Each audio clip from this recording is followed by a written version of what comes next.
Pnawn da, a croeso cynnes I gyfarfod ganolfan ymchwil heneiddio dementia. Good afternoon to you all, and a very warm welcome to the Centre of Aging and Dementia Research Seminar Series. I'm Catrin Hare-Jones, and a dementia lecturer at Bangor University and a member of the CADR team. Lle ni ddod at ein gilydd fel cymuned ydy hwn heddiw, a lle I rannu gwybodaeth ac adnoddau neu gofyn am gynor. Dyn ni hefyd yn defnyddio, fel welwch chi ar y sgrin, hashnod Dementia yn Gymraeg neu Dementia in Welsh.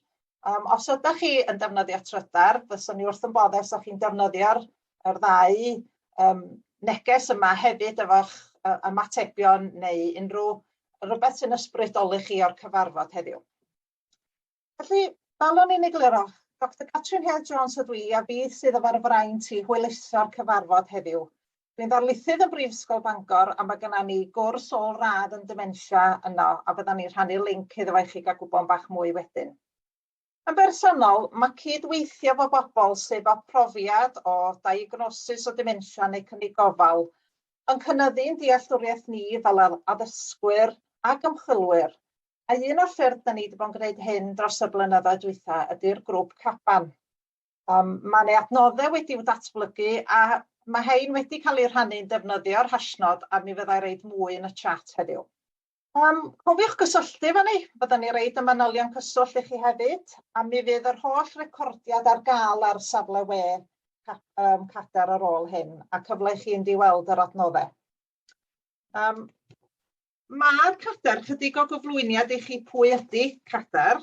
Mae yna sawl digwyddiad yn digwydd fel cyfres o seminarau, a mi fydd Rhi a Charlie yn rhaid links yn y chat I chi os ydych chi eisiau gwybod mwy amdano y seminarau sydd I ddod. Ac wrth gwrs, fel bob digwyddiad, fyswn ni wrth yn boddus a chi'n llenwi yr ffurflen adborth fydd ar gael yn y chat yn cael ei e-bostio I chi.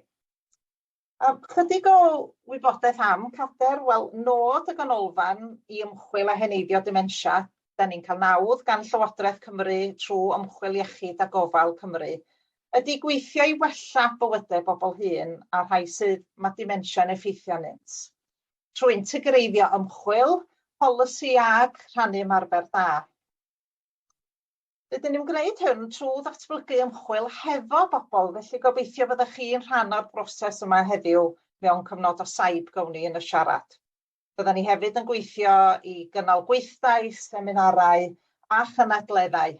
A chydig o'r digwyddiadau sydd ar y gweill gan CADR ydy ar y 10fed o Chwefror, mi fydd y cynadledd blynyddol ar y we, a mi gowch chi gyfle I gofrestru ar hwnnw, lle fyddwn ni'n sôn am beth sydd yn gwneud amgylchedd yn gyfeillgar I bobl hŷn, neu wrth ni fynd yn hŷn, ac pethau pwysig fel y menopos.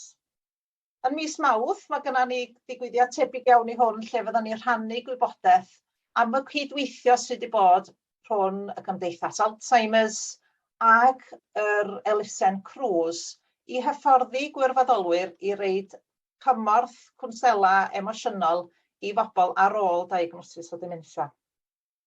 Felly, pwy sydd yma heddiw? Gach ni weld pwy sydd wedi cyrraedd. Wel, da ni bron ar y cant, mae 98 yn y stafell. Ac ar ni ofyn I chi gwblhau ffurflen, os ydych chi'n cofio, oedd yn deithio ni chydig amdano chi. Ac o rhaid nes I wedi gyrru'r ffurflen I fewn, mae croeso chi dal enwi'r ffurflen, mae o'n y chat I chi rwan.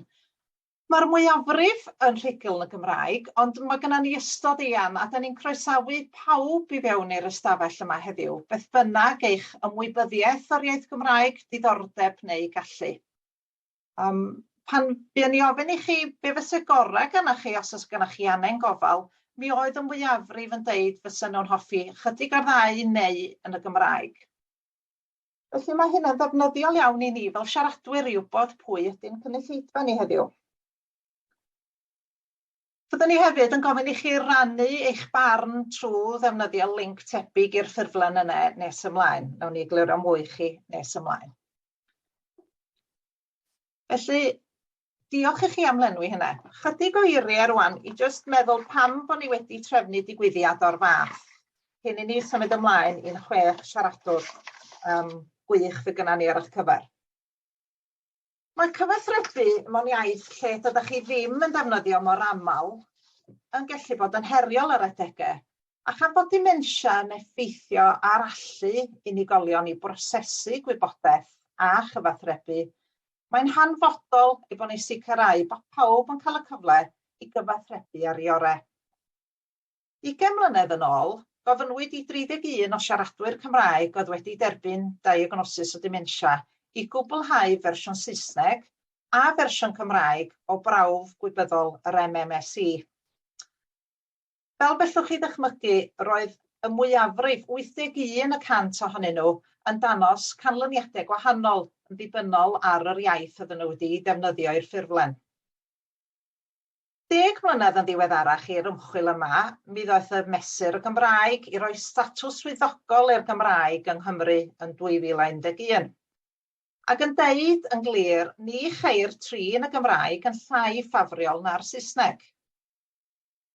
Yn 2014, mi nath Iechyd Cyhoeddus Cymru wneud archwiliad o'r gwasanaethau cleni cof, asesu cof, ac yn siomedig iawn oedd clywed bod asesiadau yn y Gymraeg fel arfer yn cael i'w cynnig trwy gydweithwyr oedd yn gweithio mewn gwasanaethau eraill.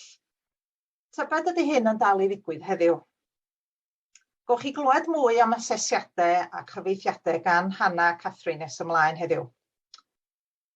Yn yr un cyfnod yn 2012, lansiodd Llywodraeth Cymru fframwaith strategol yr enw Mwy Nag Eiriau. A'r nod oedd cynyddu chryfhau'r ddarpariaeth gwasanaeth Cymraeg o fewn y sectorau iechyd, gofal cymdeithasol a gwasanaethau cymdeithasol yng Nghymru. Roedd hyn yn cynnig yr egwyddor o'r cynnig rhagweithiol, sydd yn ei hanfod yn golygu darparu gwasanaeth yn Gymraeg heb rywun yn gofod gofyn amdano. Daeth gwerthusiad o hyn llynedd o'r fframwaith Mwy Nag Eiriau a dod i'r casgliad bod dal diffyg cydraddoldeb yn parhau rhwng y ddarpariaeth Cymraeg a Saesneg ar draws rhan o'r sector, a mae rhai cynrychiolwyr iechyd a gofal cymdeithasol yn parhau i gwestiynu y darpariaeth o'r Gymraeg. Yn 2018, ces i gyfle i ysgyhoeddi adroddiad o fewn yr adran ymchwil y Senedd. A hyn yn dilyn pryder bod siaradwyr Cymraeg efallai'n ar y deg yn mynd am gymorth amserol os ydyn nhw'n poeni amdani co. Hefyd yn yr un flwyddyn, comisiynodd yr Comisiynydd Iaith Gymraeg a'r Gymdeithas Alzheimer's adroddiad ag ymchwil trylwyr i brofiad siaradwyr Cymraeg o ofal dementia. Yn hwn roedd 15 o argymhellion, gan gynnwys yr sefyllfa ynglŷn â asesiad yn y gofal Gymraeg a nifer fawr o'r eraill. Ers Mehefin 2019, mae'n ofynnol i'r byrdde iechyd gyd yn ffurfio safonau ynglŷn â'r iaith Gymraeg. Ac oedd o'n bwysig yn 2018 bod yr cynllun gweithredu ar dementia wedi nodi bod gan siaradwyr Cymraeg sy'n byw gyda dementia bod nhw fod i dderbyn gofal a chymorth yn ei dewis iaith cyntaf neu dewis iaith. Bydd Huw Owen o'r Gymdeithas Alzheimer's yn rhoi diweddariad i ni ar hyn nes ymlaen yn yr sgwrsio heddiw. Yn y 2 flynedd dwytha, rydyn ni wedi bod yn ffodus iawn o gyhoeddiadau yn yr iaith Gymraeg. Gyda ni Nad Fi'n Anodd wedi i'w gasglu gan Prydwen Elfed Owens a datod y mwy diweddar wedi olygu gan Betty George. Y ddwy gyfrol yn rhoi profiadau dirdynol a pwerus iawn gan siaradwyr Cymraeg. Mae beth sydd angen i wneud bellach yn hen stori, a mae presenoldeb chi yma heddiw yn dyst i'r ffaith ein bod ni am gydweithio i wella'r sefyllfa. Mae demensia'n siwrne hir a chymhleth iawn, a bydd llawer angen cymorth gan weithwyr gofal. Llynedd, trefnodd y Gofal Cymdeithasol Cymru 2 ddiwrnod ar y we o ymwybyddiaeth iaith ac adnoddau, a fyddwn ni'n rhannu rhain i chi ar ôl y digwyddiad, i chi gael mynd yn ôl i wrando a defnyddio'r adnoddau. Heddiw, ydyn ni'n gwahodd chi ymuno efo ni ar y daith hir yma, a sicrhau bod anghenion a hawliau siaradwyr Cymraeg sydd wedi effeithio gan dementia yn cael eu cofio, eu parchu a'i sicrhau. Gael 6 gyflwyniad fydd tua 10 munud yr un yn dechrau fo Betty George, newyddiadurwr ac ymgyrchydd uchel ei pharch, dwi'n siŵr mae llawer ohono ni yn ei adnabod yn barod. A hi olygodd y llyrf datod, sy'n llawn o gyfrifon personol a phwysig. Yna, bydd Conor Martin, ymgynghorydd yn Ysbyty Gwynedd, yn rhannu ei brofiad a'i ymchwil a Angharad Higgins nes ymlaen o ran ymchwil mewn gwasanaethau gofal, cartref gofal.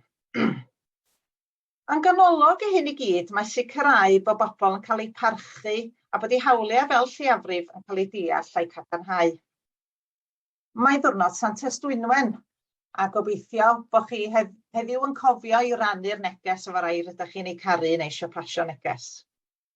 Ar ganol y sleid, welwch chi lun o'n trip Ysgol Sul ein Pererindod i Ystrad Fflur. Aunty Maggie yn falch yn ein canol. Dynes deallus ac anwyl iawn i ni gyd. Bydd angen gofal mewn cartref lleol at diwedd ei hoes. Pan oedd ein pendwmpian yn lolfa y cartref gofal, roedd y gofalwr oedd methu siarad Cymraeg yn cael trafferth cael ymateb. Dywedodd un o'r preswylwyr Cymraeg, jyst wrth y person ei ddeud, coda Maggie, a dyma'n ymateb yn syth. A pethau bach sy'n greu pywedau pawb yn haws. Gobeithio, cawch chi'ch ysbrydoli heddiw i siarad am y gwaith pwysig sy'n digwydd, cyfrannu'ch profiadau a chawgrymiadau sy'n bwysig iawn i sicrhau gwell darpariaeth dros y 2 awr nesaf. Gyda'n gilydd, mi fedrwn ni symud y gwaith ymlaen. Mae gen pawb bŵer aruthrol i wneud newidiadau cadarnhaol y mywydau bobl, a hoffwn ddiolch yn ddiffiant i bawb sydd wedi gwneud heddiw'n bosib. Felly, ymlaen i'r agenda. Bydd cyfle i chi wrando ar Betty George a cofiwch roid negeseuon yn y chat. Mi fydd Conor Martin yn siarad am ei ymchwil. Wedyn, mi gawn ni gyfle i chi ofyn cwestiynau i Conor, oherwydd bydd Conor methu aros at y panel ar y diwedd. Cawn Hannah a Catherine wedyn yn canolbwyntio ar asesiadau, a wedyn fyddwn ni'n cael seibiant ar ôl 10 munud 15 awr i chi gael reid eich ymateb ac symud o gwmpas yn bach. Wedyn ddawn ni nôl i wrando ar Angharad Higgins yn sôn am ei ymchwil a gorffen efo Hugh Owen o'r Gymdeithas Alzheimer's yn reid y diweddariad i ni o ran y polisïau. Felly, ga i ofyn yn garedig i Betty George, meddwl fysa gynna ni nesaf, i ddod i rannu chydig o'i sylwadau hi ar rannu gwaith a hefyd yr gwaith yn golygu'r llyrf datod. Diolch yn fawr iawn, Betty.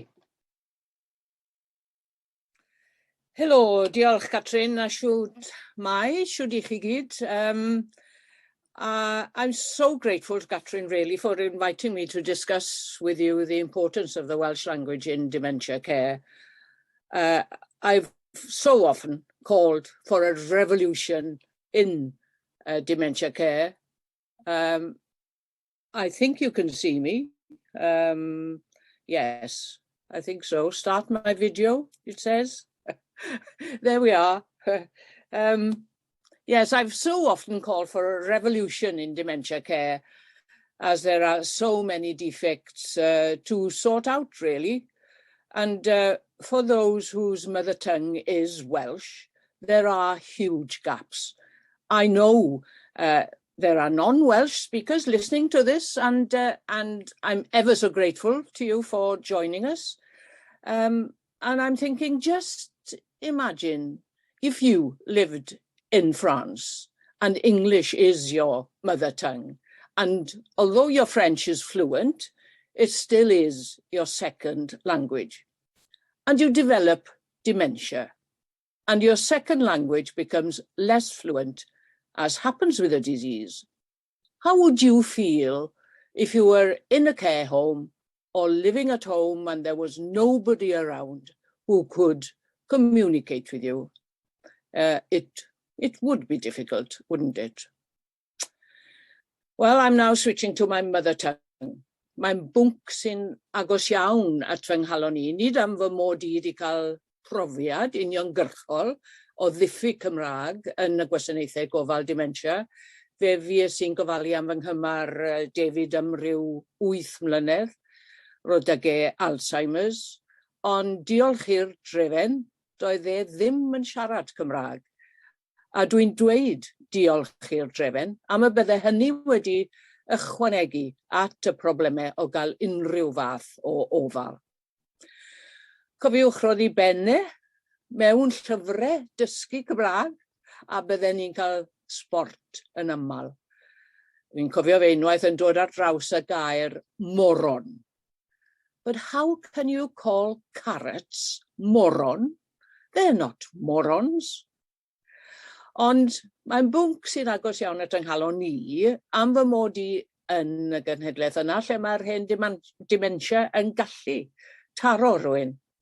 A dwi'n gweld fel mae'r diffyg yn y gwasanaethau o ran yr iaith yn effeithio ar bobl sy'n byw gyda'r afiechyd creulon a'i gofalwyr hefyd.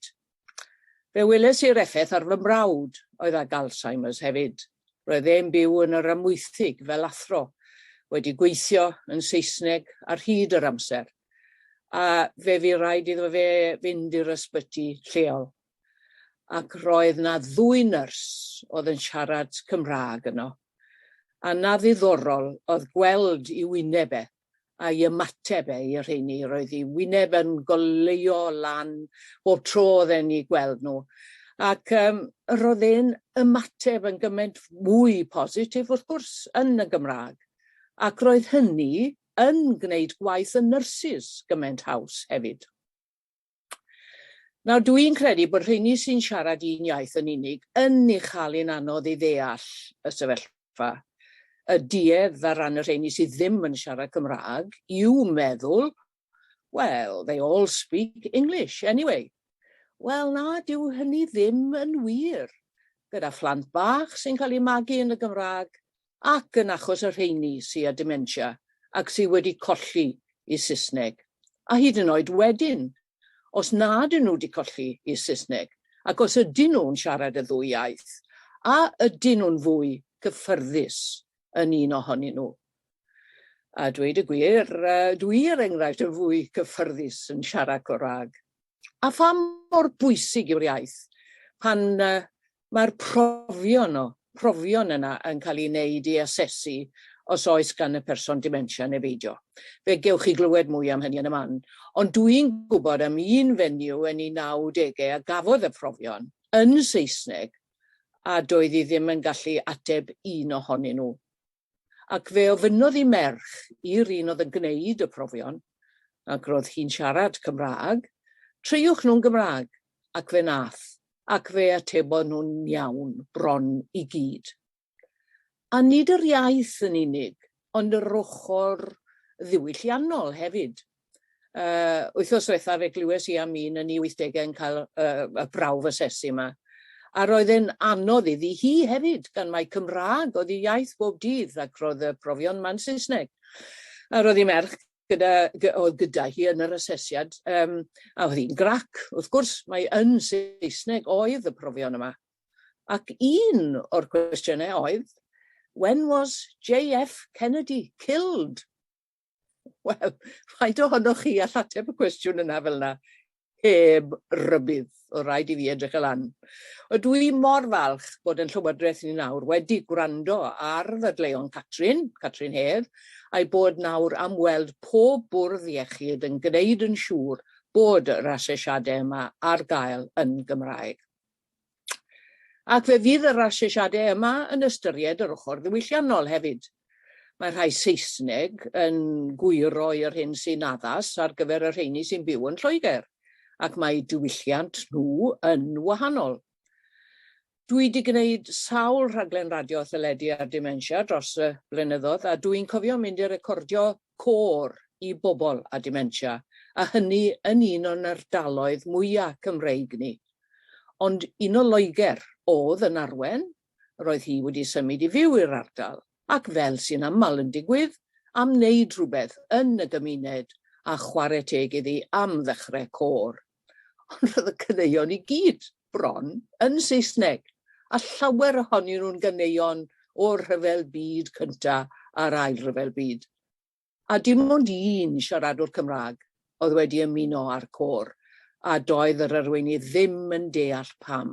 Tan i fi ddweud wrthi, nad oedd ganddi ddigon o emynau a chaneuon Cymraeg yn y repertoire. Ar un i'r Cymru Cymraeg ddim yn rhyw lico cwyno ta beth ydyn ni. Mae yna gymaint o gynadleddau a chyfarfodydd yn siarad a thrafod y diffygion yn y gwasanaethau gofal dementia. Ond ychydig iawn o siaradwyr Cymraeg sy'n cymryd rhan yn yr rheini, am ei bod, fel arfer, yn cael ei cynnal yn Saesneg. A dwi'n meddwl am y canoedd o bobl sydd â dementia a'i gofalwyr yn byw yng nghefn gwlad Cymru, yn yr ardaloedd Cymraeg ni, a sy'n rhaid iddyn nhw fod yng nghefn gwlad Cymru. Wrth gwrs, allan nhw fod yng Nghwm Dawen neu yng Nghwm Gwendraeth, neu hyd yn oed Caerdydd neu yng Ngwent y dyddiau yma. Ble mae eu lleisiau nhw i'w clywed? Fe gynhaliodd CADR, gynhadledd yn Aberystwyth, gan obeithio denu'r siaradwyr Cymraeg yn yr ardal a'r sir Ceredigion, wrth gwrs, i drafod y gwasanaethau, a sut y gallen nhw wella. Allen ni gyfri ar un llaw faint o siaradwyr Cymraeg ddaeth.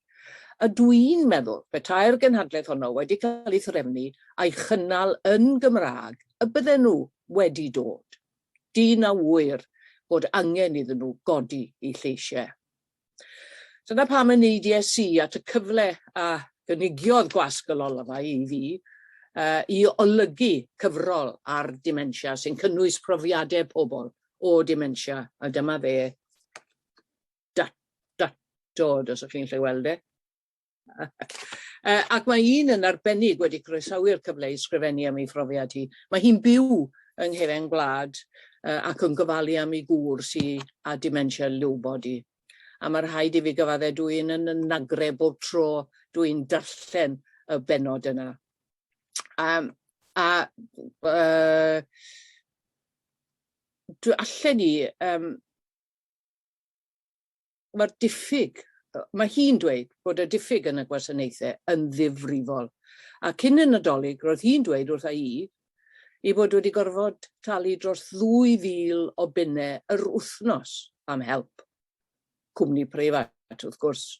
Hynny tan iddi gael rhywfaint o help oddi wrth y cyngor sir.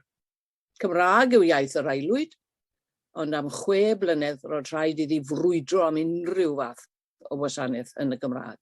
Mae'n rhyfedd iawn, erbyn hyn, mae gŵr, pan mae yn siarad yn Saesneg.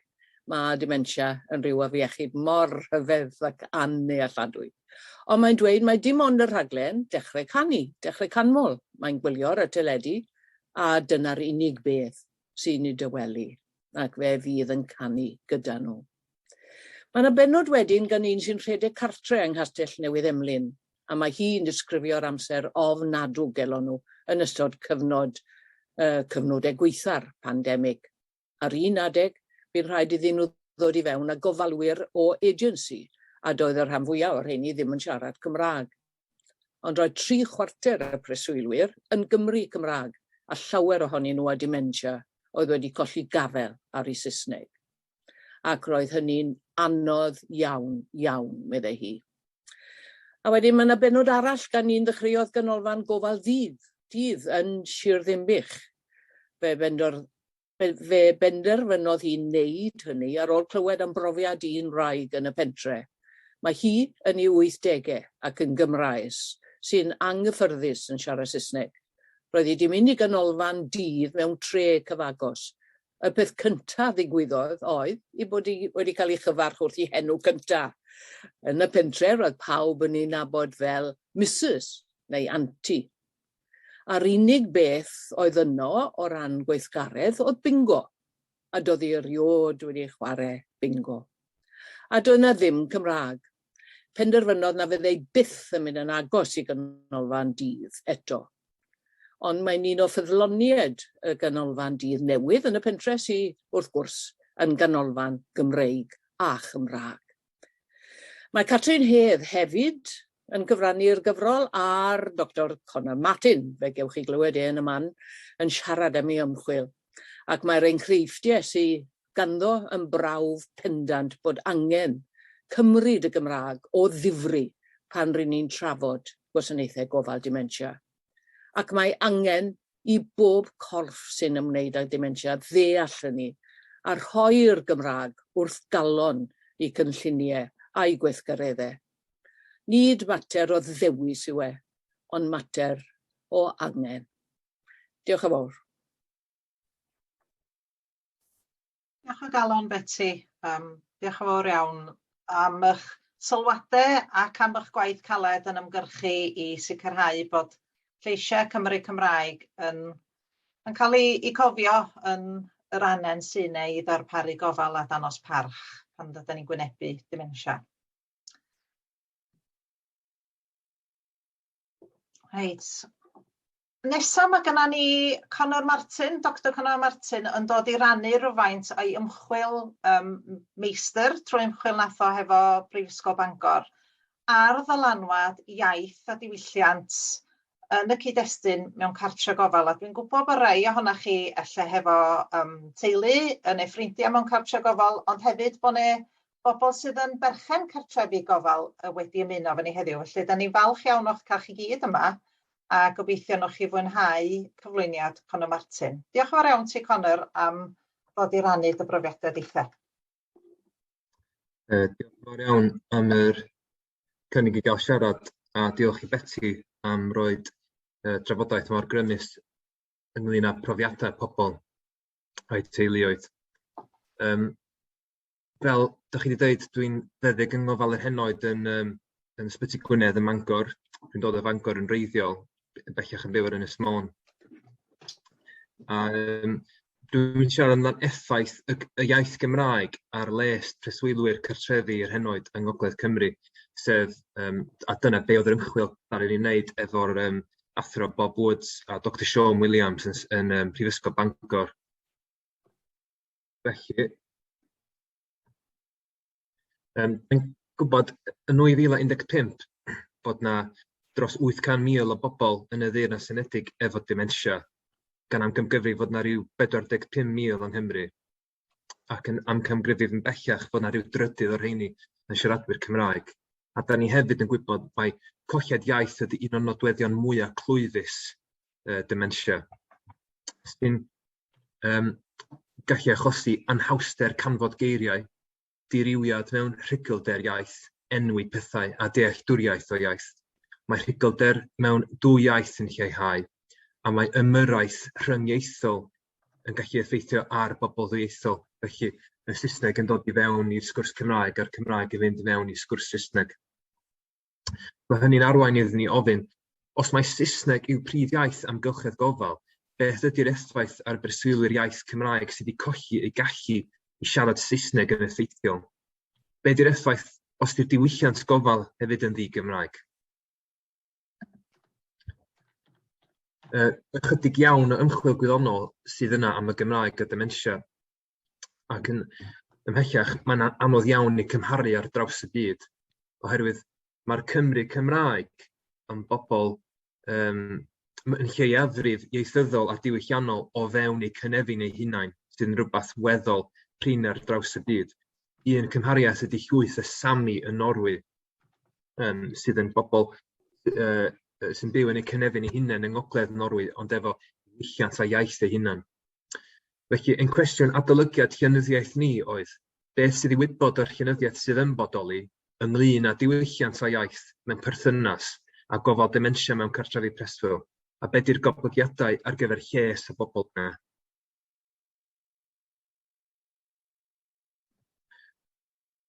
A be ddaru ni ffeindio o ran ochr diwylliant oedd bod presenoldeb cyfeddasrwydd diwylliannol yn cyfrannu tuag at llonyddwch, dealltwriaeth a symbyliad cymdeithasol i'r preswylwyr yna.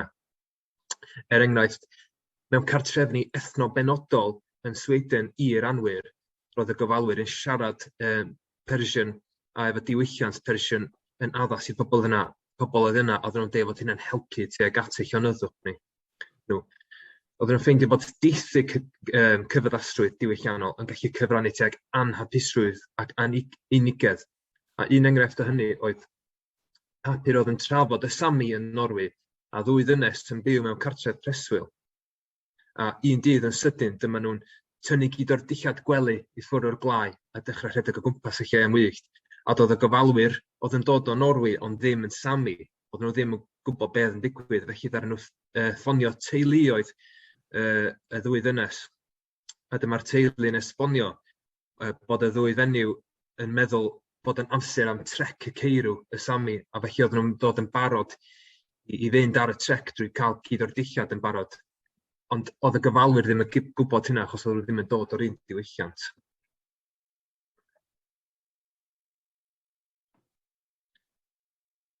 Ddaru'r adolygiad llenyddiaeth ffeindio bod cyfaddasrwydd ieithyddol yn cyfrannu tuag at dealltwriaeth, symboliad cymdeithasol ac hapusrwydd yn yr amgylchedd gofal. A un enghraifft o hynny oedd cartrefi ethnopenodol yn Awstralia ar gyfer pobl Eidaleg neu Groegaidd. Os oedden nhw'n cael pobl o'i cwmpas nhw oedd yn gallu siarad iaith eu hunan, oedd yna llai o bresgripsiwn o meddygyniaethau gwrth psychotic ar gyfer y pobl yna i gymharu efo'r un fath o bobl oedd mewn cartrefi arferol yn Awstralia heb yr elfen ieithyddol pwysig yna. Ddaru'r adolygiad hefyd ffeindio fod diffyg cyfaddasrwydd ieithyddol yn cyfrannu tuag at camddealltwriaeth, gofal am priodol, unigedd ac anhapusrwydd i bobl mewn cartrefi preswyl.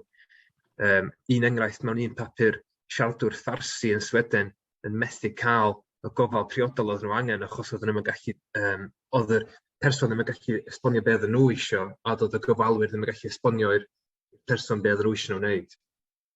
Enghraifft mewn papur arall, rhywun o Latvia yn byw yn Australia yn dweud, I sit down and my lady, sef y gofalwr, who comes with me, and she said, why didn't you speak? My mind keeps going up and around, and I really don't know what to do with her because she is different. She does not speak in our language.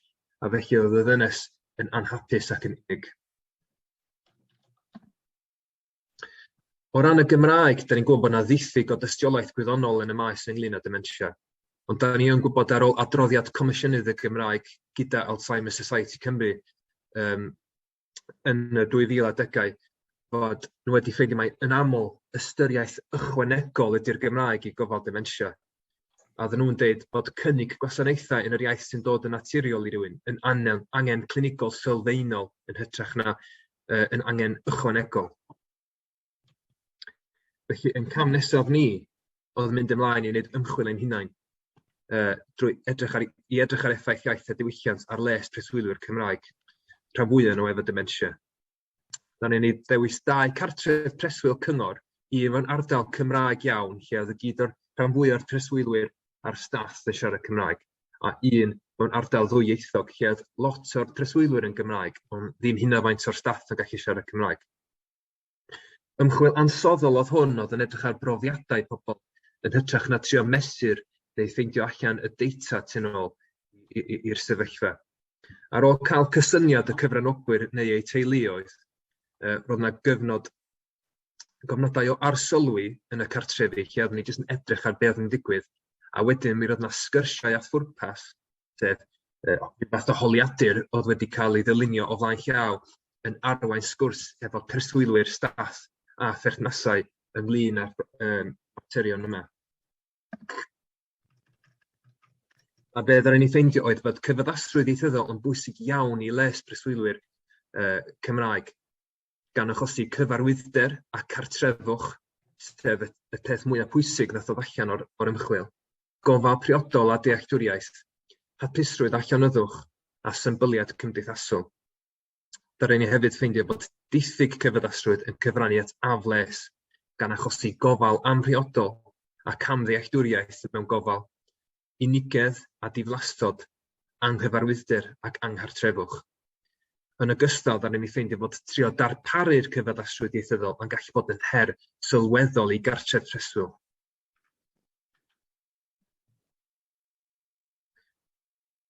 Mynd trwy chydig o enghreifftiau o ran yr ochr cyfarwyddder a cartrefwch ar gyfer preswylwyr.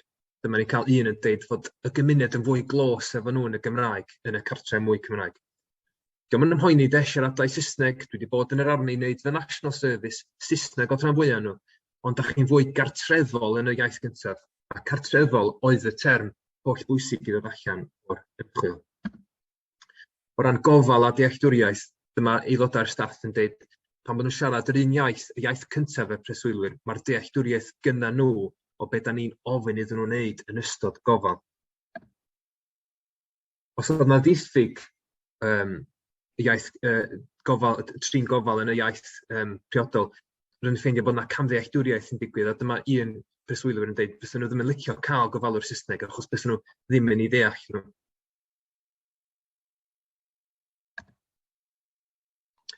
Wedyn o ran unigedd a diflastod oherwydd diffyg y cyfaddasrwydd ieithyddol. Yn yr cartref dwyieithog, oedd yna un preswylwyr wedi deitha ni, bys fo'n helpu iddo fo tas yna fwy o Gymraeg, a fysa'r pobl Cymraeg yn gallu siarad mwy efo'i gilydd wedyn. A ddaru ni ffeindio bod o yn tueddu i beidio mynd i weithgareddau Saesneg megis pobl yn dod i fewn i canu Saesneg efo caneuon Saesneg. Dipyn bach yn eitha debyg i enghraifft Betty George efo'r bingo. Oedd hyn jyst yn rhywbeth diwylliant, oedd o ddim yn gyfarwydd efo, a do'n tueddu aros yn ei stafell yn hytrach na mynd i'r gweithgareddau yna. Oedd diffyg cyfaddasrwydd ieithyddol yn gallu achosi anghyfarwyddder ac anghartrefwch. A oedd yr staff, er enghraifft, yn dweud bod yna lot o'r preswylwyr ddim yn hapus i siarad Saesneg. A dyma wraig un o'r preswylwyr Cymraeg yn y cartref dwyieithog dweud, if he's on a bad day, when he doesn't know what he's saying, the carers will walk past and he'll shout, da chi'n siarad Cymraeg? Yn y foment yna, mae o'n chwilio amdan rhywun i rannu ei brofiad efo yn y Gymraeg. Fel dwi wedi dweud, mae darparu cyfaddasrwydd yn her mawr i'r cartref preswyl. A di hyn ddim oherwydd anffafriaeth neu unrhyw deimlad yn erbyn y Gymraeg, ond mwy oherwydd o logistig. Er enghraifft o gofalu bod aelod Cymraeg ar shifft ar unrhyw bryd. A dwi'n meddwl bod yn anodd iawn i recriwtio pobl i'r proffesiwn yma i ddechrau fo heb sôn am bobl gyda sgiliau ychwanegol megis Cymraeg. Dyma rheolwr yn yr cartref dwyieithog deud i fi fod tasa anghenion rhywun yn dod yn fwy ddwys ac angen cartref preswyl EMI, fysa'n anodd iawn i ffeindio un efo digon o Gymraeg ynddo fo. Oedd yr un agosa rhyw 12 milltir i ffwrdd, a ddara hi ddeud yn y tref yna bod na ddim Cymraeg o gwbl, felly fysach chi ddim yn cael staff Cymraeg ar gyfer pobl efo anghenion dwys. A wedyn, mae'n anodd i'r cartre hefyd darparu'r gweithgareddau, mae pob preswylwyr efo iaith neu diwylliant gwahanol efo, felly mae hynna'n her ychwanegol. Mae hefyd yn broblem o ran hyfforddiant ar lefel y cartref, y cyngor, ac y Senedd, mae angen ei mwy ar bob lefel.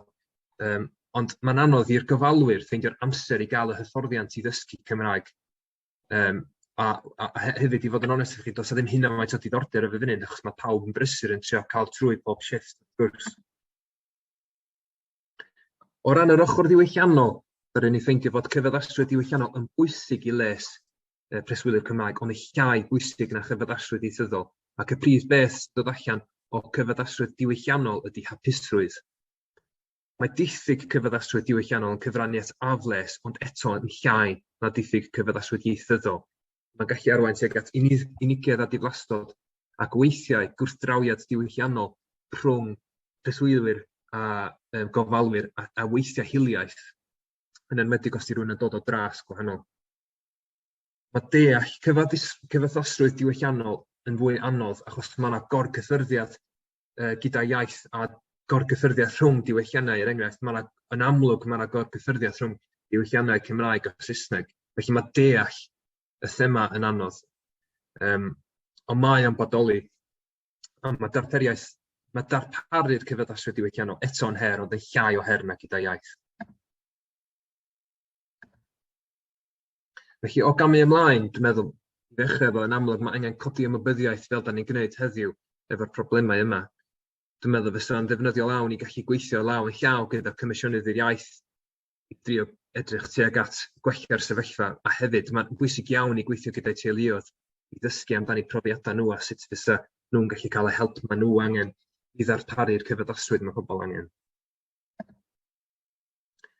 I grynhoi, mae iaith a diwylliant yn bwysig iawn mewn dementia o gofal, Ac y peth mwyaf pwysig ydy mae'n neud i bobl teimlo yn gartrefol yn yr ymgylchedd maen nhw yn, os maen nhw'n gallu cael siarad iaith eu hunan a cael trafod diwylliant eu hunan yn yr ymgylchedd yna. Da ni'n gwybod na diffyg o ymchwil yn methaeth y Gymraeg, a da ni hefyd yn gweld bod effeithio newid yn anodd, ond mae'n rhaid trio, a nid oherwydd anffafriaeth yn ebyn y Gymraeg, ond y logistig o trio gwthio'r newidiadau yma drwy. Hapus gymryd unrhyw gwestiynau rwan os oes na ri. Diolch yn fawr iawn i ti, Conor. Dwi'n gwerthfawrogi, wyt ti wedi gorfod crynhoi mewn chydig funudau ymchwil trylwyr hirfaeth sydd wedi cymryd llafur cariad, felly dwi'n gwerthfawrogi. Dydy o ddim yn beth hawdd trio crynhoi ac egluro'r gwaith manwl wyt ti wedi wneud i godi'r pwnc pwysig yma sydd yn rhywbeth da ni'n ymwybodol o, ond mae'n diffyg ymchwil yn bendant yn y maes, felly diolch yn fawr iawn i chdi. Os unrhyw gwestiynau, has anybody got any questions yn y chat o gwbl? Os any questions i Conor yn y chat? Neu Conor, os ti'n gweld gwestiynau am y funud y ddau nesaf, so ti'n mynd i ymateb yn y chat sydd yno? So na i ddechrau efo cwestiwn Gwerfyl sy'n gofyn pa wersi mae'r gwaith ymchwil yn cynnig ar gyfer gwasanaethau cefnogi gofal yn y cartref. Dwi'n meddwl, i fod yn onest, dyda ni ddim wedi edrych ar hynny yn benodol, ond yn amlwg mae rhaid bod mae'r un materion sylfaenol yn gallu cael ei ymarfer yn y ddau maes, yn y ddau ardal, felly mae'n holl bwysig i bobl cael gofal ieithyddol, y gofal maen nhw angen adra neu mewn cartrefi preswyl yn y iaith cyntaf nhw, ac os bosib yn hefyd yn y diwylliant cyntaf nhw. Mae Clive Thomas yn gofyn sut ydy ni'n annog fwy o staff i datblygu eu sgiliau Cymraeg, a dwi'n llawn cyd-ymdeimlo efo gofalwyr sydd mewn jobs anodd, sy'r tal yn amlwg a gallu bod yn well, a pa fath o incentive sy'n yna iddyn nhw datblygu sgiliau Cymraeg heblaw bod yn gallu gwella lles y preswylwyr. Wel, dwi'n meddwl ddylswn ni bod yn dilyn esiampl Canada a fod yn cynnig beth da ni'n galw'n bilingualism bonus ar gyfer gweithwyr sy'n dysgu Cymraeg, oherwydd maen nhw wedi, os di pobl yn gweithio'n galad i wella sgiliau ieithyddol, mi ddylen nhw cael, dyle hynny cael ei gydnabod yn ariannol, a dwi'n siŵr fydd hynna'n arwain i ddechrau fo tuag at pobl yn ceisio fwy. Can Welsh language courses be provided for staff even on basic level? Nealltwriaeth i ydy fod yn yr awdurdodau ddari fi edrych ar, mi oedd y cyngor yn cynnig cyrsiau tuag at y staff, ond mae'n bosib iawn bod yr ymwybyddiaeth jyst ddim yna i godi'r ymwybyddiaeth ar gyfer y cyrsiau. We have honest feedback on how it makes people feel when they are taken care of in Welsh. Wel, y gair oedd yn cael ei ddefnyddio drosodd oedd gan y preswylwyr, oedd bod o'n neud nhw'n teimlo'n gartrefol, bod nhw'n teimlo bod yna rhywun bod nhw'n gallu siarad a bod nhw'n teimlo yn gyfforddus yn eu cwmni pan bod nhw'n cael y gofal drwy'r Cymraeg yn hytrach na yn y Saesneg. Diolch i Margaret, mae wedi dechrau rhannu link y fanau i rei sydd wedi bod yn holi am gwrs i rywun sydd eisiau dechrau dysgu Cymraeg. Mi nath Gofal Cymdeithasol Cymru reid yr sesiynau ac oedd Conor yn un o'r siaradwyr ac hefyd siaradwyr eraill yn sôn am tools a tips a sut i ddysgu rei geiriau, sut i fynd eich hwmpas i. Fyddwn ni rhannu hynna i bawb sydd yn dod i'r gynhadledd i chi gael gwylio hynna hefyd fel adnoddau. Gret. Wel, diolch yn fawr iawn, Conor. Dwi'n meddwl bod gan cael ymateb cadarnhaol iawn a diolch i bawb am ymateb yn y chat hefyd. Diolch yn galon. Felly, yn symud ymlaen wan, mae gennym ni dwy fydd yn siarad yn benodol ynglyn â'r broses o asesu bobl pan maen nhw yn poeni am os ydy dementia'n datblygu. Mae gennym ni Hannah Thomas sydd yn ganol wneud gwaith ymchwil PhD ar y mater, felly ydych chi'n gweld rhywun sydd ar blaen y gad yn casglu data, ac hefyd yn chwilio am chydig bach o bobl ychwanegol ar y diwedd i helpu orffen i'w gwaith ymchwil. A wedyn fyddwn ni'n mynd yn syth ymlaen wedyn i Catherine Bydd yn sôn am waith ymchwil newydd a fydd yn dilyn i fyny naturiol y waith Hannah. Felly gai ofyn i Hannah rannu chydig o'i gwaith efo ni gynta. Diolch yn fawr. Prynawn da, fel oedd Catrin yn gweud, Hannah i fi'n ymgeisydd PhD yn y pedwaredd flwyddyn erbyn hyn yn yr adran seicoleg Prifysgol Abertawe. Cyn fi'n dechrau arni heddi, hoffwn ni ddiolch am y cyfle yn gyntaf i rannu fy ngwaith gyda chi, sydd ar nod o gyfrannu'n sylweddol at y broses o sicrhau asesiadau niwroseicolegol yn Gymraeg. Felly, fel oedd pawb yn gwybod beth sydd i ddod, o'n i'n meddwl rhedeg drwy gynnwys yng nghyflwyniad i heddi. Felly, i ddechrau, byddai'n rhoi ychydig o gefndir i'r ymchwil pam bod yn bwysig beth yw bwriad y gwaith. Byddai wedyn yn trafod y methodoleg a sut mae'r pandemig wedi effeithio ar hynny. Mae'n anodd iawn wneud cyflwyniad heddi heb sôn am y pandemig, wrth gwrs. Ac i orffen wedyn, byddai'n sôn ychydig am ganlyniadau'r gwaith, neu beth yw gyda ni yn y diwedd. Felly, i roi ychydig o gefndir, mae Cymru'n heneiddio ar gyfradd uwch na gwledydd eraill y Deyrnas Unedig. Roedd 18% o'r boblogaeth dros 65 mlwydd oed yn 2018, a disgwylir i hyn gynyddu i 26% erbyn 2033. Ni hefyd yn gwybod bod cyfraddau dementia hefyd yn cynyddu'n gyflym, ac am gyfrifwyd i bydd yn effeithio ar 79,700 o bobl yng Nghymru erbyn 2040, sy'n gynnydd o 74% ar ffigwr 2019.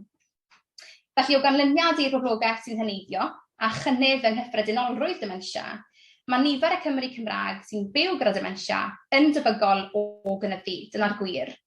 Felly, mae'r gallu ganfod y cyflwr yn gynnar yn hanfodol i glinigwyr mwyn sicrhau bod yr ymweliadau'r gefnogaeth ofynnol yn cael ei sefydlu a'i gweithredu mewn modd amserol ac effeithlon. Felly, yn aml, mae symptomau cynnar dementia yn cael ei drysu a chnefydau eraill sy'n gallu arwain at gam-diagnosis. A mae hyn yn cael ei ddrysu ymhellach pan nad yw unigolion yn cael y cyfle i gyfleu eu symptomau neu fynegu eu teimladau yn eu hiaith o ddewis. A mae'r ffaith nad oes gan rai unigolion, fel y Cymru Cymraeg yn anffodus, fynediad at asesiadau gwybyddol priodol sy'n sensitif i iaith a diwylliant yn achos arall o bryder. Ni'n gwybod bod yna awydd cynyddol yng Nghymru am fynediad at brofion gwybyddol trwy gyfrwng y Gymraeg. Enghraifft, mae adroddiad gan Gomisiynydd y Gymraeg yn 2012 yn disgrifio profiad gofalwraig a aeth ei mam at 20 teulu ar gyfer asesiad gwybyddol yn Saesneg. A fel chi'n gweld o'r dyfyniad fyna ar y sgrin, oedd e'n brofiad eitha anymunol i ddweud y lleiaf fi'n credu, ond mae'r math hwn o brofiad yn parhau i ddigwydd gweithaf y ffaith bod safon 78 o reoliadau safonau'r Gymraeg 2018 yn datgan bod yn rhaid i wasanaethau gofal sylfaenol ystyried cyfleoedd i bobl ddefnyddio'r Gymraeg, ac i beidio thrin y Gymraeg yn llai ffafriol na'r Saesneg pan fydd penderfyniadau'n cael ei gwneud mewn perthynas a ddarparu gwasanaeth gofal.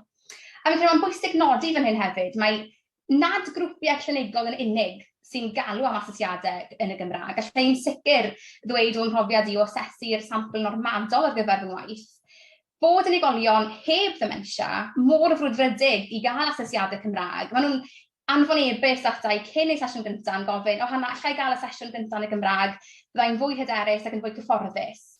Yn arfer arwyddocaol o ystyried, dyn nhw ddim yn cael ei asesu am unrhyw reswm clinigol fan hyn, dim ond i gymryd rhan yn ymchwil yw. Felly, fi'n siŵr bod pawb yn deall, mae'n eitha amlwg erbyn hyn, bod asesiadau gwybyddol yn Nghymru, fel arfer, yn cael ei cynnal drwy gyfrwng y Saesneg. Ac efallai bod hyn yn digwydd oherwydd diffyg asesiadau priodol yn Gymraeg, fel fi wedi sôn. Ond hefyd, fel nath Betty sôn gynnau, mae rhan fwyaf o siaradwyr Cymraeg yn rhugl yn Saesneg. Well, why does it matter you speak English anyway? Ac efallai bod clinigwyr yn sefio i bod hi'n hollol briodol i asesu gallu unigolyn Cymraeg yn Saesneg yn unig. Ond wrth gwrs, ni'n gwybod bod yna'n anghywir. Ni'n gwybod o'r llenyddiaeth bod perfformiad yn yr asesiadau yn amrywio, yn dibynnu ar iaith yr asesiad. Ac felly gallai cynnal asesiad yn Saesneg, gyda siaradwr Cymraeg brodorol, neu rheini sy'n fwy hyderus yn y Gymraeg, ei rhoi o dan anfantais. Wel, sut? Pam bydde hyn yn digwydd? Wel, gall siaradwr Cymraeg fod yn llai hyderus yn Saesneg a gorfod cyfieithu'r cyfarwyddiadau yn ei meddyliau i ddeall y dasg yn iawn, cyn rhoi ateb yn Saesneg. Ac eto, fi'n bendant wedi dod ar draws hyn yn ystod fy ngwaith gyda'r cyfranogwyr. Mae rhai yn dechrau ateb fi yn y Gymraeg mewn asesa'r Saesneg ac yn gweud, sori Hannah, yn Saesneg mae hwn nawr. A wedyn yn cynnig ateb yn Saesneg. Felly pam bod hyn yn broblem? Pam bod hyn yn bwysig? Wel, gallai unigolion o'r fath gymryd mwy o amser i brosesu a deall cyfarwyddiadau'r dasg ac o ganlyniad gynnig ateb yn hwyrach neu'n arafach efallai. A mae hyn yn arbennig o bwysig o ystyried yng nghyd-destun tasgiau sydd wedi hamseru, neu rheini sy'n defnyddio amser ymateb, sef reaction time, yn fesur o berfformiad a gallu gwybyddol. Nawr, mae canlyniad y problemau hyn yn golygu bod na risg na fydd sgoriau'r cyfranogwyr yn arwydd dibynadwy o'i perfformiad, gan amcamgyfrif ei gallu yn rhy isel o bosibl, a fel gallwch chi ddychmygu, mewn achosion eithafol, gallai hyn olygu'r gwahaniaeth rhwng sgôr normal ac anormal, neu rhwng presenoldeb neu absenoldeb nam gwybyddol posibl, gyda goblygiadau difrifol wedyn ar gyfer gofal iechyd, ymyriadau a chefnogaeth ddilynol. Mae'n bwysig nodi hefyd, bod effeithiau'r anallu yma i gyfathrebu drwy gyfrwng dywysol yr unigolyn yn mynd y tu hwnt i effeithiau posibl ar broffil gwybyddol. Yn amlwg, ni'n gwybod bod cwblhau asesiad gwybyddol yn barod yn ysgogi teimladau o straen a phryder i unigolion, beth bynnag, cyn bod chi'n ystyried yr heriau ychwanegol hyn mae iaith yn ei peri. A ni'n gwybod bod y pryder hyn sydd yn hlwm a phrofion o'r fath, sydd test anxiety yn Saesneg, yn gysylltiedig â pherfformiad gwael yn yr asesiadau. Ni'n gwybod hyn o'r llenyddiaeth. Felly, mae ychwanegu straen a phryder pellach drwy gynnal asesiad mewn iaith nad yw'n newis cyntaf i'r unigolyn, ond yn mynd i weithygu'r her i bobl sydd yn barod yn mynd drwy gyfnod mor heriol. Felly, gyda hyn i gyd mewn golwg felly, bwriad cychwynnol fy ngwaith i oedd dilysu 2 asesiad yn Gymraeg. Felly, dim ond trwy gynnal asesiadau eang a systematig ar drawstoriad helaeth o oedolion hŷn, dwyieithog Cymraeg-Saesneg sydd ddim yn byw â dementia, a grŵp o unigolion dwyieithog sydd yn byw â dementia ar 2 bwynt amser gwahanol y gellir dilysu'r asesiadau. Felly, o ran y cyfranogwyr, ni'n bwriadu recriwtio 100 o oedolion hŷn heb dementia, a grŵp oedran y sampl yw 55 i 89 mlynedd oed. Felly, y cam nesaf wedyn, byddai casglu data ar grŵp o bobl sydd yn byw â dementia. Ond oherwydd yr oedi mae Covid wedi achosi'r PhD yn barod, ni fydd hyn bellach yn bosib oherwydd amseriadau fy noethuriaeth ag ati. Felly, casglu'r data normadol yn unig byddwn ni nawr. Wrth gwrs, mae gyda ni feini prawf cynhwysiant sefydledig, a chi'n gweld yna ar y sgrin yn fanna. Felly, mae yna 2 sesiwn, un yn Gymraeg ac un yn Saesneg, a mae 2-3 mis yn mynd heibio rhwng y sesiynau mwyn osgoi unrhyw effeithiau ymarfer. A wedyn mae gyda ni holiadur demograffig yn gofyn am cefndir person yn gyffredinol, holiadur hyfedredd iaith yn gofyn am cefndir ieithyddol y person, tasg gyfrifiadurol wedyn, mesur gwrthrychol o'i hyfedredd iaith yn y 2 iaith, ac wrth gwrs fersiynau Cymraeg a Saesneg yr asesiadau. Felly, o'n eisiau sôn tamau bach am le'n arni ar hyn o bryd o ran casglu data. Felly, hyd yn hyn, mae 94 o gyfranogwyr wedi recriwtio, felly bron a gorffen, a mae 78 wedi cwblhau'r 2 sesiwn. Mae'r cyfnogwyr i gyd hyd yma wedi recriwtio drwy glywed am yr ymchwil oddi o'r ffrindiau, teulu, cymdogion ac ati, a fi hefyd wedi bod yn gweithio i godi ymwybyddiaeth a tynnu sylw at y maes ymchwil pwysig hyn drwy gydol fy noethuriaeth mewn gwirionedd, drwy ymddangos ar y radio, teledu, ymweld a chyflwyno mewn cylchoedd cinio, cyhoeddi papur yn gwerthfawr bach ac ati. Felly, o ran y cyfnogwyr, mae'r ymateb wedi bod yn wych. Pawb wedi bod yn barod i helpu, sy'n dangos mor bwysig yw'r pwnc i nifer y bobl mewn gwirionedd. Felly, mae mwyafrif y cyfnogwyr yn eu 60au, fel chi'n gweld ar y sgrin. Ar hyn fi wedi bod yn clywed gan gyfranogwyr yw bod pobl yn y bandio oedran hŷn na'n teimlo'n fwy nerfus am y math o'n ymchwil sy'n chwmwyd deall na'n iawn ac yn ofn cymryd rhan. Felly, o ran effaith Covid yn fras, mae wedi cael effaith sylweddol ar y gwaith. Felly, cyn Covid, o'n i'n teithio gwmpas yn weld y pobl yn eu cartrefi, o'n i wir yn mwynhau'r cystwllt na gyda'r cyhoedd. Ond ers Covid wrth gwrs, bydd rhaid i ni symud yr ymchwil ar-lein yn gyfan gwbl fel fod casglu data yn gallu ail-ddechrau. Felly mae'r sesiynau bellach yn cael eu cynnal dros Zoom, a mae'n gweithio'n ardderchog, mae'n rhaid dweud. A fel gyda unrhyw beth yw gasglu data, wrth gwrs, mae yna fanteision ac anfanteision bob amser. Felly y brif anfantais nawr gyda'r dull newydd hyn yw bod llawer mwy o waith paratoi, sy'n golygu lot o waith papur, postio llythyron a gleirhaol i gyfnogwyr, amlenni dychwelyd, sicrhau bod pobl yn derbyn dolenni ar gyfer y profion iaith mewn amser ac ati. Ond y fantais mawr wrth gwrs yw bod fy mod i bellach yn gallu cyrraedd ardal ddaearyddol ehangach sy'n wych cyn Covid ond ddim yn bosib. A wedyn mantais mawr arall yw bydd gyda ni set o ddata cyn ac ar ôl Covid. Felly un grŵp o bobl a gwblhaodd yr astudiaeth o dan amgylchiadau arferol, wyneb yn wyneb, a grŵp arall yn defnyddio tele-niwro-seicoleg. Felly bydd hyn yn rhoi rhywfaint o fewnwelediad i ni o effeithiolrwydd y ddau ddull, o ran falle byddwn ni'n gweld bod yna dasgau penodol sydd ddim yn gweithio cystal ar-lein, a rhai sy'n gweithio'n iawn. A bydd hyn yn defnyddiol o ran lliwio le ni'n mynd â tele-niwro-seicoleg nesaf. Felly o ran y canlyniadau, mae arwydd y CAD deiblyg i'r gwaith. Felly ar ôl cwblhau, byddwn ni wedi casglu data normadol am y tro cyntaf erioed ar gyfer 2 asesiad gwybyddol sy'n cael ei defnyddio'n rheolaidd yn y maes. Bydd gyda ni set o ddata arbrofol newydd a bydd yn dangos effeithiau dwyieithrwydd ar draws parthau gwybyddol mewn oedolion hŷn, iach, dwyieithog. Felly y gobaith yw, bydd y gwaith hwn yn cael effaith uniongyrchol ar ymarfer clinigol a helpu symud pethau ymlaen rhywfaint gobeithio. Mae'n wych gweld bod y gwaith yn barod wedi ysgogi mwy o gydnabyddiaeth i'r materion hyn.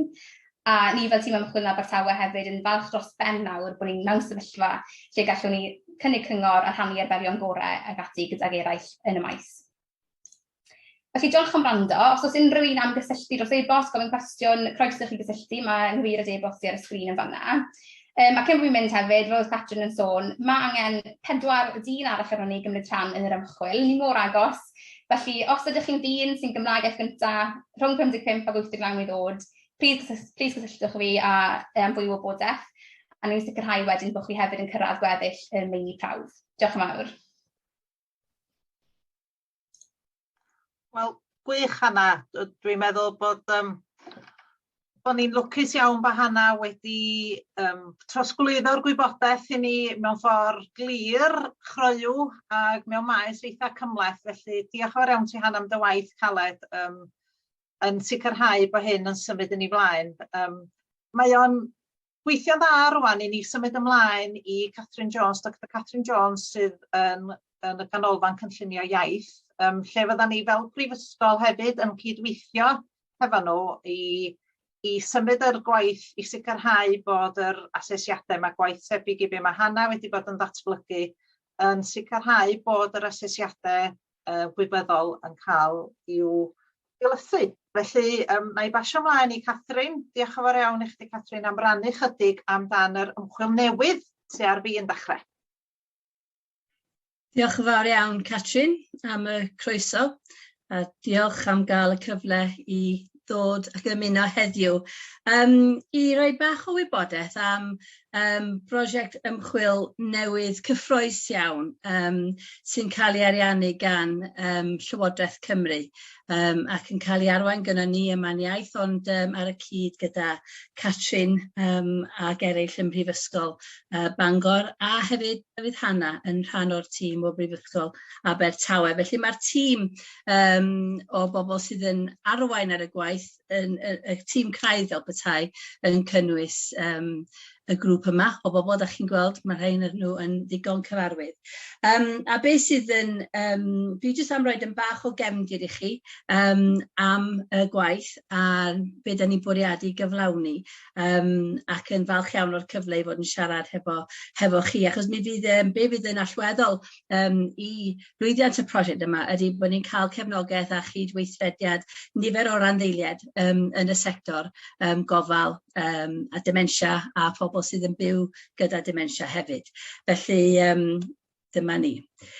Felly, jyst gair bach ynglyn â'r cefndir. Mae cyfeiriad wedi bod yn barod bore yma, yn does, neu pnawn yma, at y brif ymchwil nath Catrin ei awduro, oedd yn cloriannu'r ymchwil yn y maes. Ac un o'r argymhellion bwysig yna oedd yr angen i sicrhau bod fersiynau Cymraeg o'r profion dementia safonol yn cael eu cynnig i siaradwyr Cymraeg.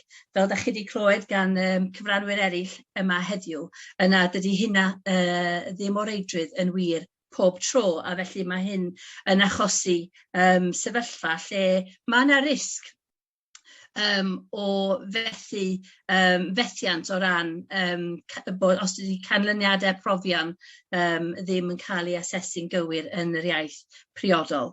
A felly wrth gwrs yn gallu arwain at y risg o ofal am priodol. Felly mae hyn yn gwbl allweddol. A dyna sy'n da bod hyn yn cael ei gydnabod ar lefel polisi gan Lywodraeth Cymru ac i ni yma yng Nghymru bellach.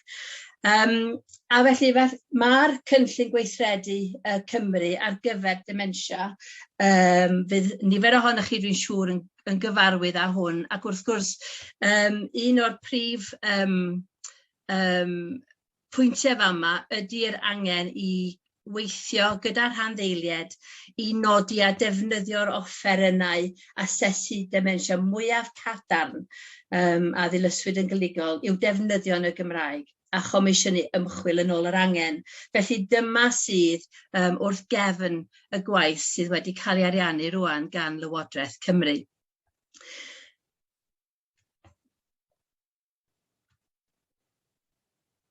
Mi fydd rhai o'ch chi'n ymwybodol bod na nifer o'r asesiadau gwybyddol cryno wedi cael i'w cyfieithu gan llais, a ydych chi'n gweld rhai ohonyn nhw yn cael eu rhestru fanna, gyda rhai eraill hefyd wedi cael eu cyfieithu i'r Gymraeg. Felly mae gynnon ni set o asesiadau sydd yn cael eu defnyddio rheolaidd ar gyfer asesu gallu gwybyddol pobl ar gael yn y Gymraeg.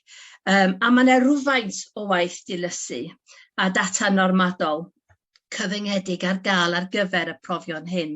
A dyna wrth gwrs sydd mor bwysig am y gwaith wahana wedi'w cyflawni sydd wedi bod yn gyfrifol am casglu data normadol ar gyfer dau o'r profion yma. Felly dyma'r cefndir sydd o ran y lle da ni arni ar hyn o bryd. Bod na asesiadau ar gael gynnon ni yn Gymraeg, ond pa mor ddibynadwy ydyn nhw sydd yn bwysig, a felly mae'n hollol bwysig bod hynny yn cael i'w safoni. Felly dyna yw prif nod felly y gwaith ymchwil yma, ydy sefydlu cadernid y profion sydd am gael ei ddefnyddio yn y Gymraeg. A fyddwch chi sydd yn gweithio yn y sector fel clinigwyr yn gwybod pa mor bwysig ydy felly bod yn gwbl hyderus yn hyn ynde. Ac i hefyd, os ydych chi'n cofio pobl eraill yn crybwyll bore yma, ydy'r peryg bod pobl wrth gymryd prawf mewn un iaith neu'r llall ddim o reidrwydd yn sgorio yr un fath. Ac un o'r pethau eraill sydd yn bwysig ac yn nod i'r ymchwil yma ydy sicrhau bydde dau berson sydd ar un graddau o nawn gwybyddol yn gallu sgorio yr un fath ar y profion gwybyddol, fel bod nhw'n cael tegwch llawn beth bynnag byddai dewis iaith nhw yn fama. Ac wrth gwrs mae hwn yn mynd i fod mor bwysig yn dydy i'r maes o ran sicrhau bod clinigwyr yn teimlo bod nhw efo hyder llawn yn ilystrwydd y profion sydd wedi cael ei ddefnyddio, wedi cyfieithu i'r Gymraeg. Fydd yn ei dro wedyn yn rhoi yr hyder i ni sydd yn byw hefo dementia ac yn gofalu am bobl ac anwyliad hefo dementia er mwyn sicrhau bod ni'n yn gwbl sicr bod yr asesiadau yn arwain at y driniaeth a'r gofal, y priodol i'r unigolyn, pwy bynnag ydyn nhw ac yn lle bynnag yng Nghymru y maen nhw yn bodoli. Ac wrth gwrs mae'r gwaith yma yn mynd i fod hefyd yn cefnogi'r gwaith ar lawr gwlad o ran cyflawni'r cynnig rhagweithiol ar draws y sector iechyd a gofal. Felly mae o'n ran o hwnna hefyd. Felly, 2 brif gam sydd i'r ymchwil. Da ni yn nyddiau cynnar iawn yr ymchwil. Felly, da ni yn y cyfnod lle da ni'n yn falch o gael y cyfle i rannu gwybodaeth cychwynnol iawn gyda chi heddiw yma. A dechrau mynd ati rwan i feireinio'r cais, y cais moeseg fydd yn cael ei gyflwyno maes o law. Elfen o'r cam cyntaf yma fydd casglu gwybodaeth am yr adnoddau a'r graddfeydd asesu dementia sy'n cael ei defnyddio yn gyfredol, mwyn adnabod y rhai sydd yn cael ei defnyddio yn fwyaf cyson ac yn fwyaf dibynadwy ar hyn o bryd. Ond mae yna elfen bwysig iawn i'r gwaith yma o fod yn cyd-gynhyrchu ar y cyd gyda'r rhandeiliad allweddol gynllun ar gyfer prif gam yr ymchwil. A phrif gam yr ymchwil ydy casglu data normadol, megis mae Hannah wedi wneud ar gyfer ei gwaith hi, casglu data normadol gyda'r poblogaeth iach neu'r boblogaeth sydd heb ag unrhyw asesiad dementia arnynt. A'r bwriad ar hyn o bryd ydy gwneud hynny ar gyfer y 3 asesiad gwybyddol sydd mwyaf cadarn ac yn cael ei defnyddio fwyaf ar draws Cymru. Dyna'r bwriad. Wedyn, hefyd, fydd yna elfen o gasglu data yn ddienw gan wasanaethau clinigau mae debyg ar draws Cymru, mwyn cael y defnydd yna o'r defnydd clinigol o'r mesurau a gyfieithwyd a sydd ar ddefnydd. Ac wrth wneud hynna, bydd yna angen casglu gwybodaeth demograffig sylfaenol o ran oedran, rhyw a chefndir iaith ag ati. A'r cod diagnostig terfynol sydd yn deillio o'r asesiad. Fel bod gynnon ni 2 set o ddata wedyn, y data normadol a data clinigol. A fydd yna elfen hefyd o'r gwaith sydd yn sicrhau bod yna arweiniad i ymarferwyr o ran y ffordd safonol o fynd ati i gynnal asesiadau. Felly dyna'n fras, sgôp y gwaith, a fel o'n i'n deud, beth sydd yn mor bwysig am y gwaith yna, bod chi sydd yn bobl sydd hefo arbenigedd o ran profiad neu arbenigedd proffesiynol am y maes yn cynorthwyo ni, fyddwn ni'n gwerthfawrogi'n fawr bod chi'n yn cynorthwyo ni i sicrhau bod ni'n lliwio'r gwaith ymchwil yma yn y modd mwyaf priodol. A felly mae gennai 4 cwestiwn fama. A mewn munud fydd Catrin yn dangos holiadur i chi fedru helpu ni hefo ymateb i rhai o'r cwestiynau yma. Ond dyma ni fama 4 cwestiwn allweddol i helpu ni, fydd eich atebion chi i'r cwestiynau yma yn helpu ni i feireinio yn cais moeseg. Felly yn gyntaf, yn tynnu ar eich dealltwriaeth chi, pa ffactorau ymarferol fydd yn bwysig i ni i hystyried wrth gasglu data clinigol di-enw ar brofion gwybyddol cyfrwng Cymraeg. Fyswn ni'n gwerthfawrogi unrhyw sylwadau ar hynna os gwelwch yn dda. Hefyd, pa ffactorau sydd yn ymwneud â chymhwysedd y gweithlu yn y Gymraeg? Faint o staff sydd yn medru Cymraeg i lefel digon da, a hefyd hefo'r hyder i'w defnyddio. Felly, pa ffactorau sy'n ymwneud â chymhwysedd y gweithlu yn y Gymraeg sydd angen i ni ei hystyried wrth gasglu'r data clinigol di-enw yma ar y profion gwybyddol. Wedyn, yn fwy cyffredinol falle, pa ffactorau sy'n ymwneud â'r gweithlu, yn fwy cyffredinol rwan, fydd angen i ystyried wrth gasglu'r data yma. Ac yn ola, ond wrth gwrs bydd pawb yn gwybod nid yn ola o ran pwysigrwydd, pa ystyriaethau moesegol sydd yn mynd i fod yn holl bwysig i ni i hystyried. Mae'r tîm yn brofiadol iawn wrth gwrs yn hyn, ond fydden ni'n dda gyda ni glywed os oes gennych chi unrhyw bryderon neu unrhyw syniadau neu unrhyw sylwadau ar yr elfen yma, achos mae hwn yn mynd i fod yn holl bwysig wrth gwrs hefyd, bod ni'n cael hwn yn iawn. Felly, dyma'r 4 cwestiwn, so dyma fi rwan yn cloi fy nghyflwyniad yn y rhan o chi, os gwelwch yn dda, i ddefnyddio'r cyfle yma i gynnig unrhyw sylwadau. Ac unrhyw un fydde'n dymuno clywed mwy, os I just mynd yn ôl i'r sleid yma, unrhyw un sydd yn awyddus i wybod rhagor ac i gadw mewn cysylltiad o ran datblygiad y prosiect yma, yna croeso mawr i chi gysylltu. Diolch yn fawr iawn. Diolch yn fawr iawn ti, Catherine, a mae'n gyffroes yn dydi bod ni fel webinar heddiw yn gallu defnyddio'r amser yma ac pawb sydd yn yr stafell rhithiol i wneud rhywbeth yn bach yn wahanol. Felly, ein gobaith ydy bod ni'n mynd yn hytrach na gofyn i chi fynd i stafelloedd ar wahân, fel sydd wedi bod weithio mae rei ar cyfarfodydd dros y we yma i'r breakout rooms Bond i Grybwyll. Byddwn ni yn rhannu link efo chi rwan yn y chat. Gobeithio bod chi gyd wedi ffindio lle mae'r chat y blwch bach llwyd ar gwylod y sgrin. Cerwch chi fewn i'r link yna, a byddwn ni'n gofyn i chi dilyn y link a wedyn mynd trwy'r cwestiynau yna a cael amser i feddwl ac adlewyrchu nid yn unig ar be mae Catherine di godi am yr ymchwil lle, ond rei i'r pethau eraill sydd wedi codi wrth i chi wrando ar y siaradwyr hyd yn hyn. Oherwydd mae eich sylwadau chi yn mynd i wneud gwahaniaeth. Ella bod chi'n meddwl o pwy ydw i ddeud y byd, ond dwi'n siŵr mi fysa yna unrhyw ymateb fydd yn dod i fewn i hwn yn wneud byd o wahaniaeth wrth i ni sicrhau llwyddiant gwaith newydd yn y maes yma. Felly, da chi, cerwch chi fewn i'r link. Byddwn ni gofyn i chi wneud hyn dros rhyw seibiant bach, reid rhyw hoi bach i'r cyfieithyr y pryd hefyd, a ddown ni nôl am 1/2 awr wedi 1. Felly, os ydych chi gyd yn gallu, dwi'n dall bod rhaid na chi'n gorfod gadael, a diolch i chi am ddod. Dwi'n gwybod bod chi'n trio bod mewn 2 ler unwaith wastad yn anodd yn dydi. Felly, diolch i rei sydd wedi dod i'r rhan gyntaf.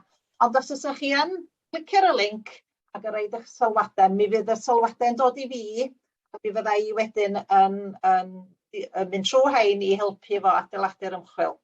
Felly, ddown ni nôl am 1/2 awr wedi 1, gwneud bach o dawelwch i chi gael meddwl, a fyddwn ni yn cael 2 gyflwyniad gwych arall cyn i ni gael cyfle i gael sesiwn holi ag ateb a cloi efo Betty. So, if you have to leave, this is your opportunity. Mae 10 munud 1/4 awr, ddawn ni nôl 1/2 awr wedi. Os ydych chi'n clicio ar y link, mae'n bosib rhannu fo gobeithio. Ond os ydych chi eisiau rhannu fo eraill, mi wna i yrru e-bost i chi hefo'r link hefyd os ydych chi'n cael trafferth. Na i roid y link anodd eto. So, dyma fo'r link. A fyddwn ni'n dechrau am 1/2 awr wedi eto.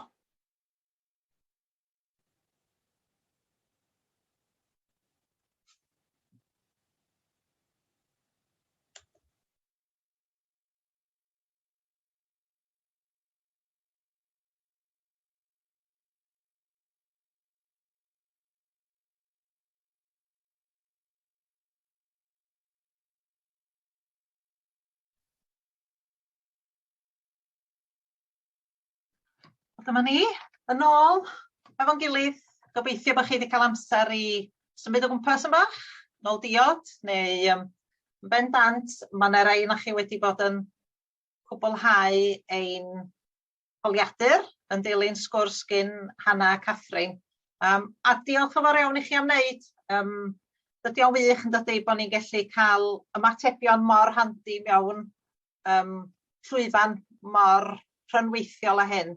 Oedden ni'n siŵr iawn sut sy'n gweithio, ond yn ôl yr ystadegau mae yn cymryd 9.48 munud ar gyfer taledd i bobl gwblhau yr holiadur.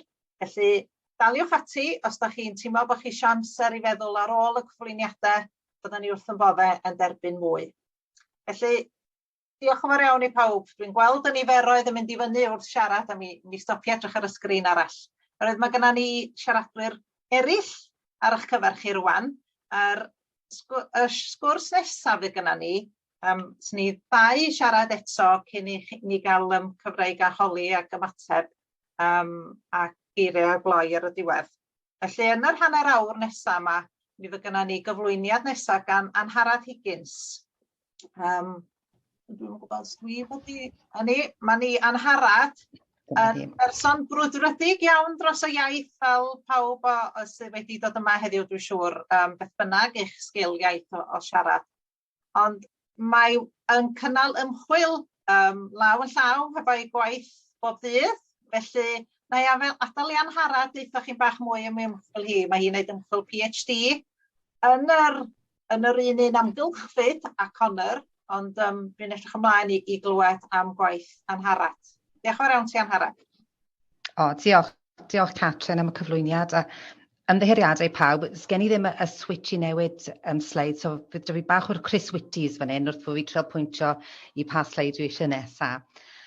So, fel dwedodd Catrin, dwi'n gwneud ymchwil doethuriaeth yn edrych ar profiadon siaradwyr Cymraeg sy'n byw yn cartrefi gofal. So, yn y sesiwn nesaf, falle fyddai'n crynhoi a dod at ei gilydd, cadw'n dwylo lawr, mae'r slides yn symud rhy gloi, the slides are moving a bit too quick, can we go back?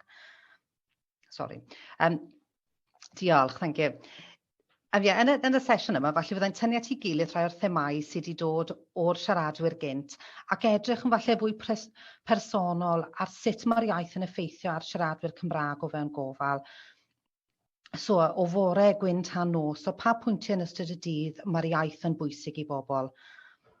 So, fel dwedais i, dyma fy ymchwil yn edrych ar beth sydd yna mewn darpariaeth gofal nyrsio a phreswyl yng Nghymru i siaradwyr Cymraeg, beth yw'r cyfleoedd, beth sy'n gweithio'n dda, beth allan ni ddysgu o, a pa effaith mae hwn yn cael ar ei unigolion.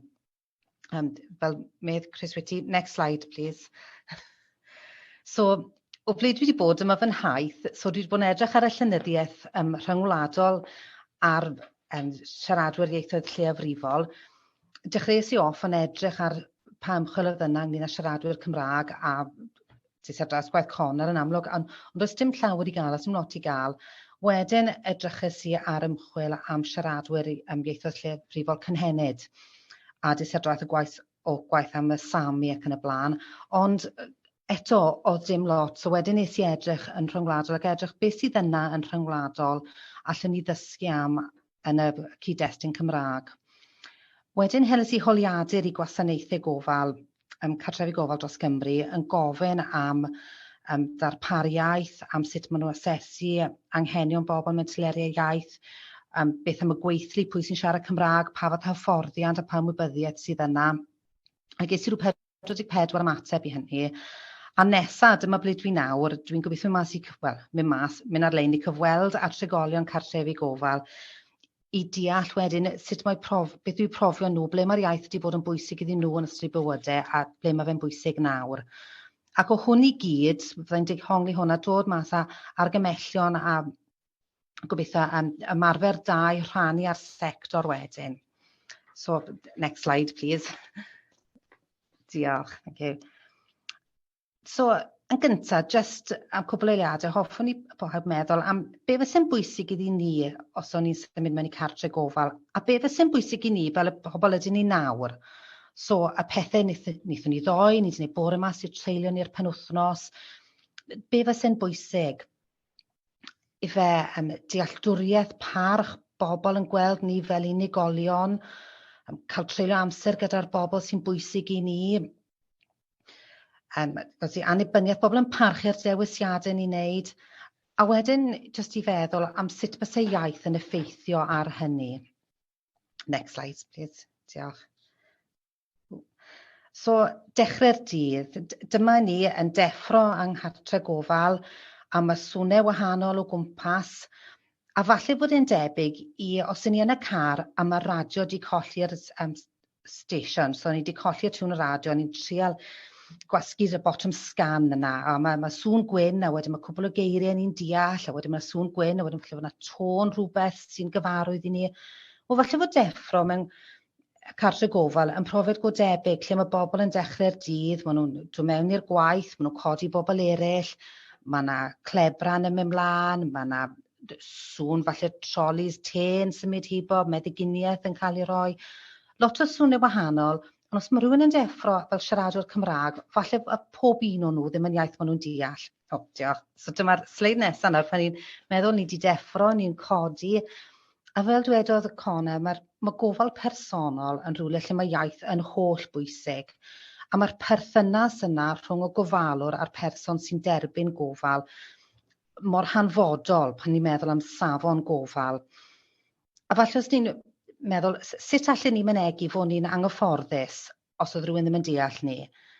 Neu os o'n i'n gofalwr ac o'n i eisiau codi rhywun i brwsio dannedd nhw, sut bysyn ni'n egluro hwnna heb iaith cyffredin? A soniodd Connor am yr enghraifft o'r ddynes oedd yn siarad ffasi a lle oedd y gofalwr yn trial cael cawod yn y bore. Ac yn yr enghraifft yna, mae'r gofalwr yn dweud, dyma ni'n codi dere, gret.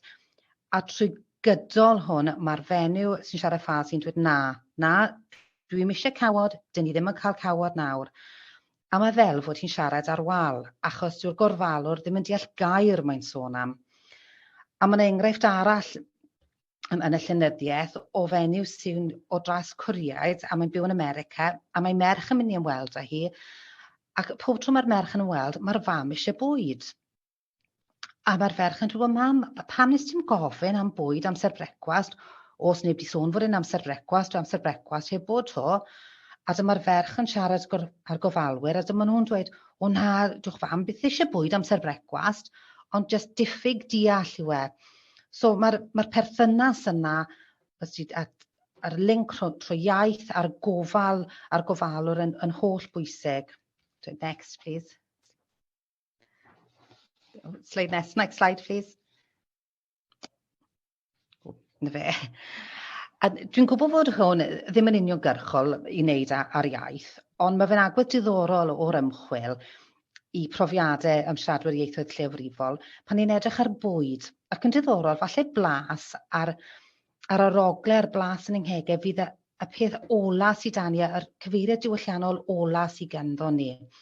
So os mae rhywun yn mynd mewn i'r cartre gofal, pwy mor cyfarwydd byse'r bwyd o flaen nhw? A falle fydd llai o dewis gan nhw'n be maen nhw'n cael i frecwast cino a swper yng nghartre gofal. A dwi'n meddwl am be fytes i i frecwast bore yma, be fytes i frecwast ddoe.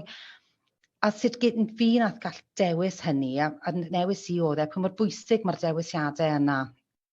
A fel un enghraifft bach o'n heili, oedd gen i hen fodre bod i bod yn llysieuwraig gydol oes. A pan symudodd hi cartre gofal, nath hi dechrau bita cig. A dim achos oedd hi egwyddorion hi di newid, ond oedd e'n haws. Oedd e jyst yn haws ffito mewn â pawb arall. A fel meddai Betty gyne, ambell waith mae siaradwyr Cymraeg yn ffito mewn achos mae fe jyst yn haws. So, next slide, please. So wedyn mae rhywun wedi codi, maen nhw wedi gwisgo, maen nhw wedi bita. Sorry, can I have the next slide, please?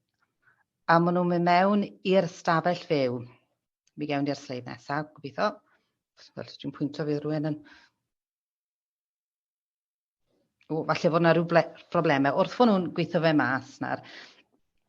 Maen nhw'n mynd mewn i'r stafell fyw, a falle bod y teledu'n chwarae, falle bod yna siarad, falle bod yna clebran, chwerthin, sgyrsiau, papurau newydd o gwmpas lle. Dyma ni. Thank you, diolch. A mae'r seinweddau yna, y wal sain yn gallu helpu bobl teimlo mae dyma lle yw cartre nhw, neu teimlo yn eitha estron. A fel dyn nhw ddim eisiau treulio amser yn y sefyllfa yna. Dwi'n siŵr os ni'n meddwl nôl yr amser lle fi o'n i'n gallu mynd i partion, a dwi ddim yn gwneud pwynt gwleidyddol fyna, ond pan fi o'n i'n cael mynd i partion, sut teimlo yw cyrraedd parti a dyn ni'n nabod neb. A ni'n trial ffeindio rhyw bachyn lle allan ni ymuno ar sgwrs. Lle pethau cyffredin dro, dwi wedi bod fyna, dwi'n gwybod beth chi'n sôn am. Wel, os mae barier iaith yna, mae fe'n fwy anodd byth ymuno. A wedyn mae bobl yn yr ymchwil, mae bobl yn fwy dieddol o mynd nôl at 'u stafelloedd a treulio amser ar ei ben ei hunan. So, next slide, please. So mae'r Mae iaith felly yn gallu fod yn blatfform cyffredin i helpu bobl adeiladu cyfeillgarwch, i dod i nabod ffrindiau, i rhannu siarad bach, i dod i nabod i gilydd. A mae byw rhywle lle ni methu wneud hwnna yn gallu fod yn brofiad unigol iawn. Mae bobl yn mynd yn unig, sy'n mynd yn fwy debygol o treulio amser erbyn eu hunan, a ni gyd yn gwybod fod unigrwydd yn gallu peri los seicolegol a corfforol i bobl. Mae'r enghreifftiau yn yr ymchwil o un fenyw yn dod o tras Anglo-Indiaid ac yn byw yn Awstralia ac yn byw mewn un cartre gofal lle oedd neb yna dy'r un profiadau â hi, neb yn rhannu iaith a profiadau gyda'i, a mae merch yn sôn am y wahaniaeth nath ei iddi hi o symud rhywle lle oedd bobl â hanes debyg iddi hi. So, diolch. Next slide, please. So wedyn pan ni'n meddwl am dementia, mae dementia yn storm perffaith, a mae'r siaradwyr eraill wedi sôn am effaith dementia ar asesiadau, ar ymddygiad, a bod ymddygiad yn gallu bod yn fwy mynegiadol, a mae hwnna'n golygu bod bobl falle'n cael fwy o meddyginiaeth tywelu. Hefyd mae teuluoedd yn becso am y gofal geiff rhywun gyda dementia yn mynd mewn i cartrefi gofal. A falle fod teuluoedd yn gallu gweld y problemau yma yn dod. So mae'n enghreifftiau hefyd yn y llyndiaeth o teuluoedd yn trio cadw bobl adre mor hir a fedryn nhw, achos maen nhw'n cydnabod falle fydd yna problemau yn mynd i cartre gofal sydd ddim yn iaith cynta'r person yna. So, ar diwedd y dydd, mae symud mewn i cartre gofal yn digwyddiad arwyddocaol iawn ym mywyd rhywun, all bywyd rhywun gwella i'r gweitha neu i'r well. Mae'n cael effaith mae'r iaith yw'r bont yna, lle bod yn bont rhwng bywyd blaenorol rhywun a'r bywyd lle maen nhw nawr. So, un peth dwi eisiau jyst rhannu â chi'n gyflym ar y diwedd nawr yw'r holiadur o'n i'n sôn am. Nes i anfon y holiadur yma mas i cartrefi gofal ledled y wlad, a cwpl o'r cwestiynau gofynnes i oedd un, pan mae bobl yn dod i chi am asesiad, ydyn nhw'n gallu cael asesiad yn y Gymraeg? A'r smotiau fach gwyrdd yw lle mae bobl di ateb yn dweud gallen cael asesiad yn y Gymraeg naill trwy aelod o staff, neu trwy aelod o'r teulu, neu trwy cyfreithiwr. Nawr, dwi'n meddwl bod ni gyd yn cydnabod mae yna anawsterau trwy cael teulu falle neu cyfieithwyr yn cyfieithu am be mae rhywun yn dweud. Ond falle beth sy'n fwy o pryder yw'r smotiau coch lle mae cartrefi gofal yn dweud nad yw hwnna ddim yn bosib. Os y siaradwr Cymraeg yn dod i ni pan ni'n asesu nhw, mae disgwyl i ni wneud yr asesiad yn ei hael iaith. A wedyn pan ni'n edrych ar cynlluniau gofal, gofynnes i sut yma'ch cynlluniau gofal chi yn adlewyrchu ac yn cynnwys anghenion ieithyddol bobl, a dim ond 1% oedd yn. So mae fe'n llun gymysg dros y wlad, dwi'n meddwl, ac mae'n dangos hefyd o'r lle cyntaf, falle o siaradwyr Cymraeg mewn gofal ar y troed cefn, a maen nhw'n trial dala lan. So diolch. Next slide, please.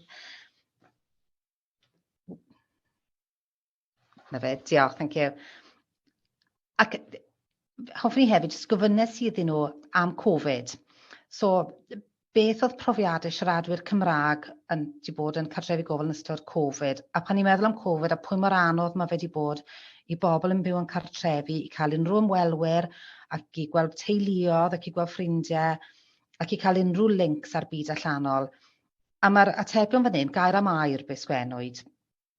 So ni'n gallu gweld mae rhai yn dweud na, dim yn wahanol, dim byd yn wahanol am siaradwyr Cymraeg. A wedyn mae rai eraill wedi dweud, wel ni'n cartre Cymraeg a mae'r staff i gyd yn siarad Cymraeg. So ni wedi gallu cefnogi bobl yn ieithyddol. Mae un yna sy'n drist iawn am hwn wedi dweud, as stated, only one service user speaks Welsh, and nothing's been said regarding Welsh speaking in relation to Covid. A mae'n neud i rywun feddwl am profiad yr unigolyn yna a sut profiad mae'r pandemig wedi bod yn nhw. So mae'r llun yn un gymysg iawn fan hyn. So next slide, please. So be mae hwn yn golygu? Wel, mae fe'n golygu, a dwi'n meddwl bod pawb yn cytuno, mae angen fwy o ymchwil i profiadau ac anghenion siaradwyr Cymraeg o fewn gofal, a mae rhaid ni deall beth sy'n gweithio a rhannu hwnna o fewn y sector. So deall a rhannu. So mae gen i slide nesaf, so yn gofyn am unrhyw cwestiynau, ond so we can go to the next slide, please. Cyn hynny, hoffwn i just te sylwch chi at y sleidiau yma, fel sydd dwi'n recrwtio ar y foment, yn debyg i hanner, dwi'n recrwtio am bobl hyf ymchwil, a dwi'n chwilio am siaradwyr Cymraeg hun sy'n byw yn cartrefi gofal, i fod yn rhan o'r ymchwil, lle dwi'n mynd i cyfweld â nhw, ynglŷn â ble mae'r Cymraeg wedi bod yn bwysig iddyn nhw yn ystod eu bywydau, a beth yw'r wahaniaeth nawr. So, a dwi'n newydd gweld, mae yna typo yng nghanol hwnna, yn y sleid Gymraeg, beth ymddeiriadau am hynny, ond eisiau deall sy'n ble maen nhw wedi defnyddio'r iaith yn ystod bywydau, a sut mae symud mewn i cartre gofal wedi effeithio ar ei ddefnydd o'r Cymraeg. So dyna ni, so diolch yn fawr pawb, mae yna sleid arall, yr un sleid yn y Saesneg. Sorry, next slide please, a diolch yn fawr iawn i chi gyd. Diolch am gwrando, diolch.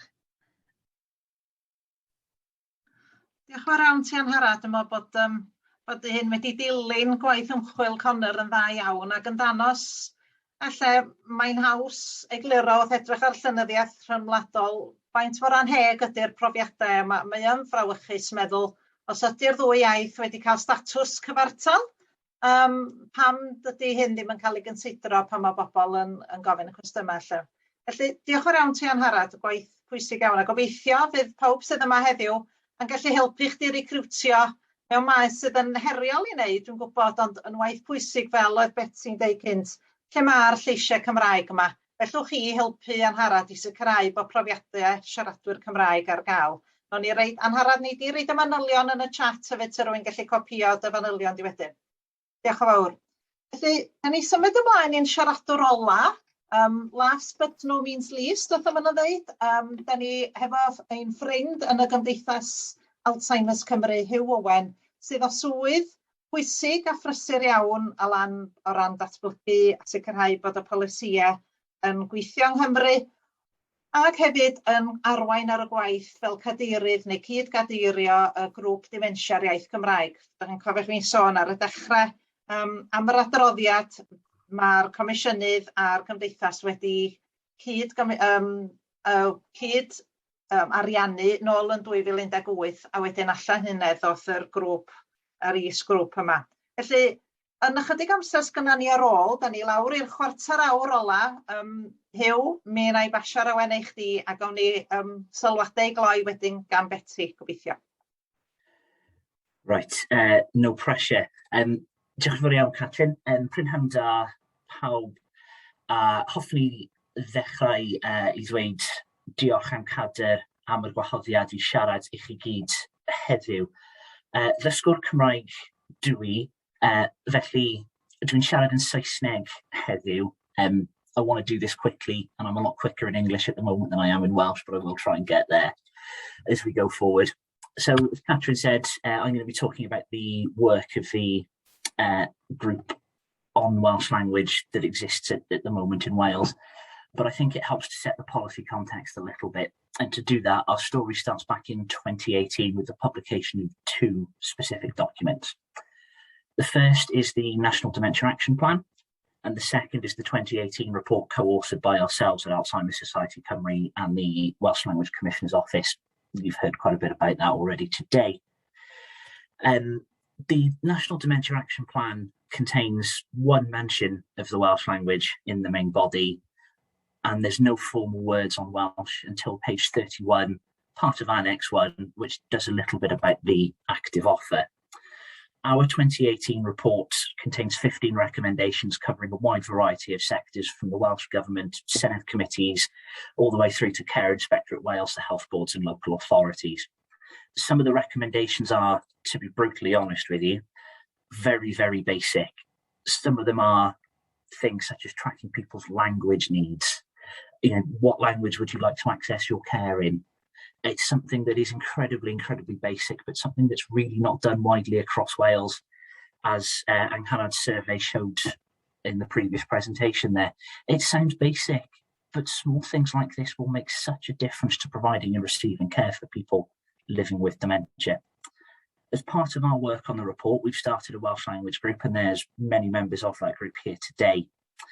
Unfortunately, as all things did, work had to be paused due to the pandemic, but the group has now restarted and has become an official subgroup of the Welsh Government DOIG, which is the Dementia, Oversight, Implementation and Impact Group.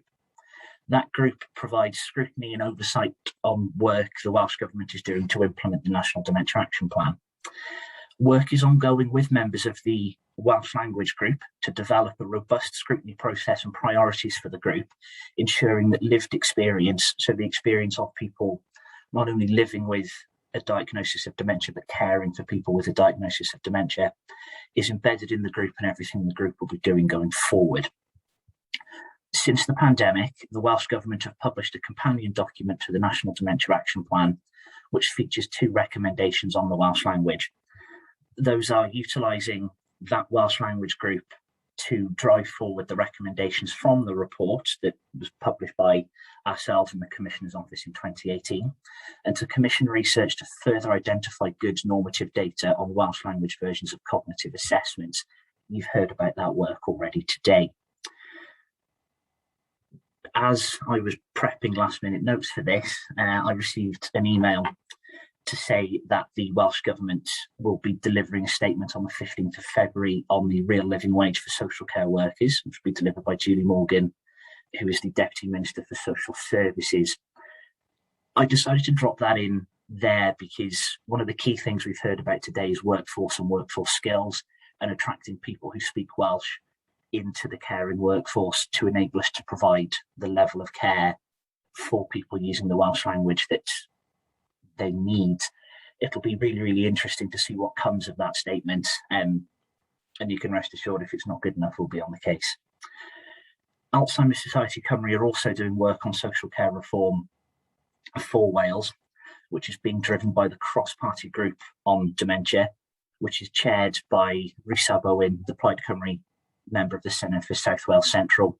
Some of you will know about Rhys, some of you will know about his passion and drive to deliver change for everyone across Wales, but particularly for those people living with the Welsh language.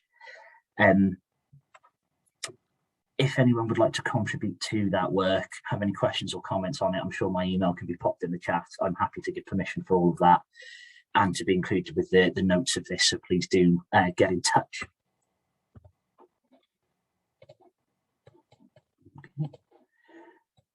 Obviously, as I've said, the pandemic had put a halt to this work, but we are gathering pace and driving forward with the work to provide solutions to some of the problems that have been raised today. There's been some stuff raised that you would think is very, very basic, but actually needs an awful lot of work in order to bring us onto an even footing across Wales. We can't do this, however, without you, without people working in the sector, without people working in the field, without people having a passion for creating this change. Please get involved in work around Welsh language.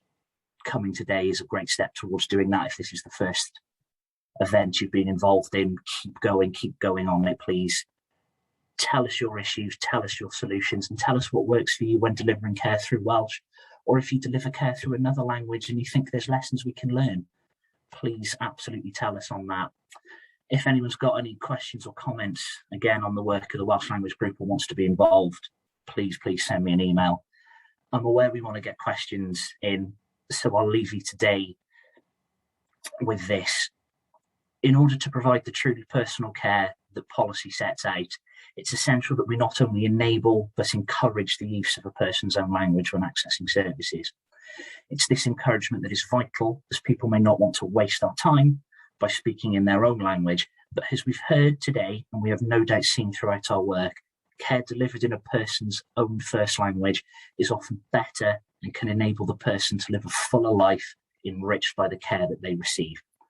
My message to you today is this: encourage, encourage, encourage. Learn some basic Welsh and don't be afraid to use it. You never know what sort of impact a single word will have on the life of a person living with dementia.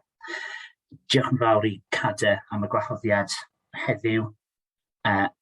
Anfonwch e-bost i fi os ydych chi'n gallu cwestiynau neu storiaid neu rhywbeth ydych chi'n meddwl gallu helpu fi ei helpu ni yn ei gwaith. Diolch yn fawr iawn.